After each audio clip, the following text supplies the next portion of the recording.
সাধারণ ধর্ম। আমরা কি করে বুঝলাম এটা তুলনা করা হচ্ছে মূর্খ?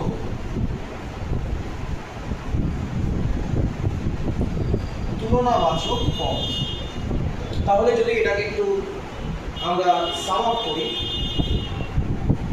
লিখে রাখতে পারো, এইভাবে লিখে রাখো, যাকে তুলনা করা হয় তাকে বলা হয় উপমেয়।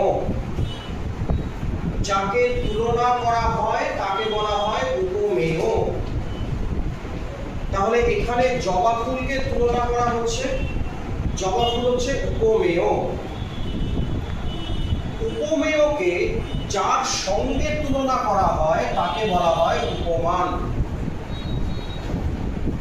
উপমেয়কে যার সঙ্গে তুলনা করা হয় তাকে বলা হয় উপমান। তাহলে এই বাক্যের ক্ষেত্রে জবা ফুলকে তুলনা করা হচ্ছে রক্তের সাথে, তাহলে জবা ফুল উপমেয়, রক্ত হচ্ছে উপমান।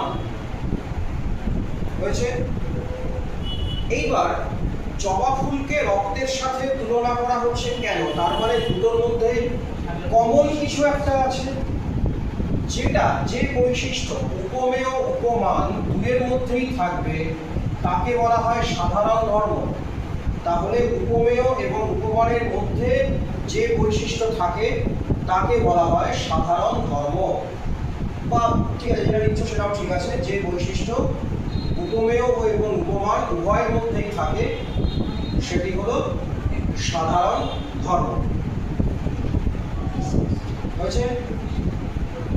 কারণ লাল যে রংটা সেটা রক্তের ক্ষেত্রেও প্রযোজ্য, জবা ফুলের ক্ষেত্রেও প্রযোজ্য। তাহলে এবার প্রশ্ন হচ্ছে, এখানে যে তুলনা করা হচ্ছে আমরা বুঝলাম কি করে? যে পদটি দিয়ে তুলনা বোঝানো হয় সেটি হচ্ছে তুলনাবাচক পদ। যে পদের দ্বারা তুলনা বোঝানো হয় সেটি হলো তুলনাবাচক পদ।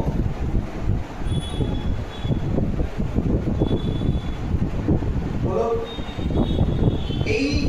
এই যে চারটে বিষয়, এই চারটে বিষয় কিন্তু মনে রাখবে, কারণ আমাদের এই চারটে বিষয় সমাসের ক্ষেত্রেও দরকার হবে।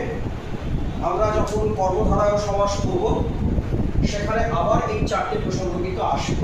একবারই শিখে নিই, দু জায়গায় কাজে লাগাবো। তাহলে যদি জিজ্ঞাসা করি যে যাকে তুলনা করা হয় তাকে কি বলা হয়? উপমেয়। যার সঙ্গে তুলনা করা হয় উপমান। উপমেয় এবং উপমানের মধ্যে যেটা কমন, যে বৈশিষ্ট্য আছে সাধারণ ধর্ম, আর যেটা দিয়ে তুলনা বোঝানো হয় তুলনাবাচক পদ। এইবার তাহলে এক কাজ করো, প্রথম লেখো